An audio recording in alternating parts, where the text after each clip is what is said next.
Well, hey, Paddy's really raging today, isn't he? He even spat in my face. What is this stuff anyways? It's making me feel weird. Wait, is that music? Where's that coming from? I'm freaking out, dude. What the fuck?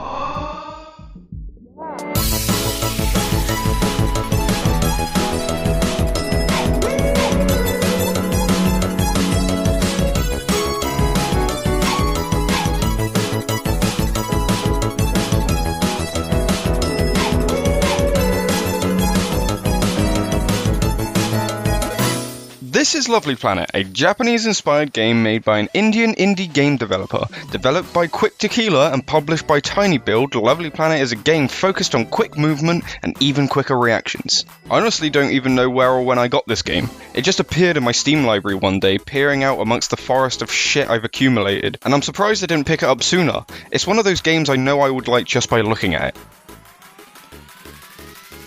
Lovely Planet is simple, and it knows it. It doesn't try and hide itself behind heavy lighting or fancy shaders. The flat, simplistic colours and shapes allow you to easily recognise everything happening on screen, without overwhelming you with too much at once. I've seen others compare the style of this game to Katamari Damacy, and I would agree, if all the detail and attention was stripped from Katamari Damacy with paint thinner. Lovely Planet reminds me more of an early Newgrounds game made in Flash. It feels like a childish attempt at replicating Katamari Damacy's style, rather than a direct comparison. The soft pastel colours are easy on the eyes, and contrast with the dark shades of red and purple of the enemies and projectiles, making it easier for you to spot your target. And it keeps this upbeat and happy aesthetic throughout the entire game. Well, except from... But we'll talk about that later. So how does Lovely Planet play? For the most part, the controls are pretty tight. It's a runny shooty game. You run and shoot. The goal of the game is to get from point A to point B in the quickest amount of time possible, while cleaning the level of red boys. It's as simple as its art style, and takes an arcade-like approach, keeping track of your time and a leaderboard for each level. But good luck if you want to reach one of these leaderboards, because someone's clearly been playing on Linux. The movement is slick, and it feels good to run through levels. Jumping is floaty, but not in a bad way. It accentuates the softness of the landscape. Although your character does have a problem. For some reason, if you don't jump, your character weighs the same amount as a semi-truck, meaning if you decide to walk off an edge rather than jump, you'll fall with the same weight and grace of an Egyptian pyramid. I don't think I've ever played a first-person shooter without a crosshair, but there's the first time for everything, I guess. I don't know why they decided not to add this to the game. To ramp up the difficulty? It only makes it more frustrating to miss a shot because you can't accurately aim where you're shooting. And these are slow-moving projectiles as well. You already have to pre-aim your shot on a moving target as it is. It just strikes me as odd. Oh well, at least I can put this marker to use. There we go. Luckily, most of the enemies in the game stand still, so you won't have much trouble hitting them. The real challenge is with the red balls. These things get flung up into the air, and if they hit the ground, it's a restart. There are 4 types of enemies in the game: red short boys, red tall boys, and their cousins. The short red boys are usually accompanied by the short grey boys. Shooting the grey boys results in a restart, so they're usually next to the red boys to prevent you from shooting all willy-nilly. It forces you to be a little bit more accurate with your shots, which again is difficult without a crosshair. The tall red boy doesn't really do much. Some of them spin. The tall grey boys on the other hand are used as teleporters, which is a fun way to spice up the levels and add to the difficulty. And this game's difficulty ramps up quickly. I didn't even beat the last few levels because they were that hard. For a game to start off so casual and end in a pinpoint bullseye shooter is insane. They throw a lot at you in this game as well. With every few levels they give you some new obstacle that you have to adjust to, and there's a lot. Landmines, tracking projectiles, snow that freezes you. It keeps the gameplay fresh and puts these changes in at just the right time to keep you interested. The projectiles are even in the habit of sneaking up on you, like a fine-aged flinch video. Now let's talk about the fog levels.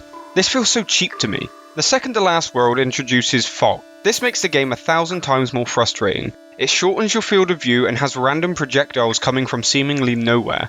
It solely relies on trial and error, and if you can figure out where that one bullet's coming from. I can't understand why this would ever be a good idea in a game like this. It doesn't add an extra challenge, it just makes it frustrating and unenjoyable. Even the music in this level takes a slower and more daunting turn.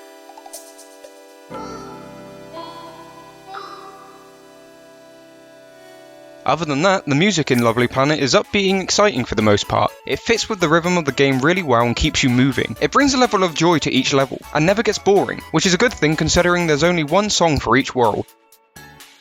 The music here is probably the highest level of quality in the entire game. These tracks are fantastic and exactly the style of music I like, which is weird considering how basic the rest of the game is.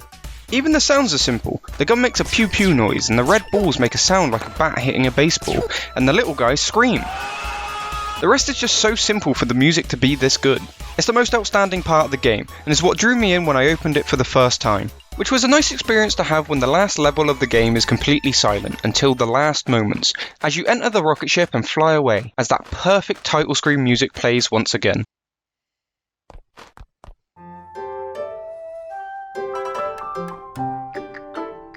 Lovely Planet is fun and simple, with smooth controls and a high skill cap that starts off casual for newcomers and ends brutally for experienced players. That's all wrapped up neatly with an amazing soundtrack.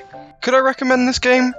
Well, not really. It's fun but without any reward other than the record of your own time, and a broken leaderboard full of hackers. There's no real goal in mind other than running and shooting, and if you're into that kind of thing, go for it. Just keep in mind it's not your average Call of Duty. No tactical nukes here.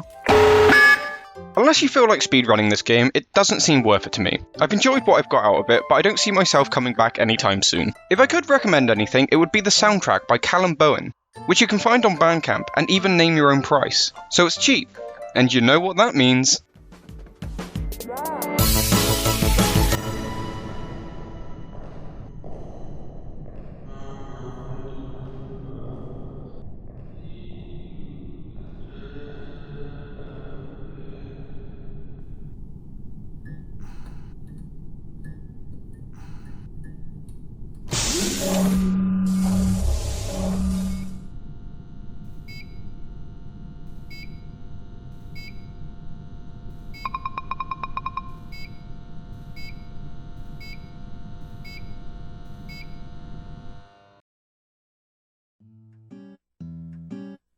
Hi there, thank you for watching. If you liked the video, consider subscribing. I want to say a special thank you to my friend Ryan who modelled and animated this boy here. Kisses for him.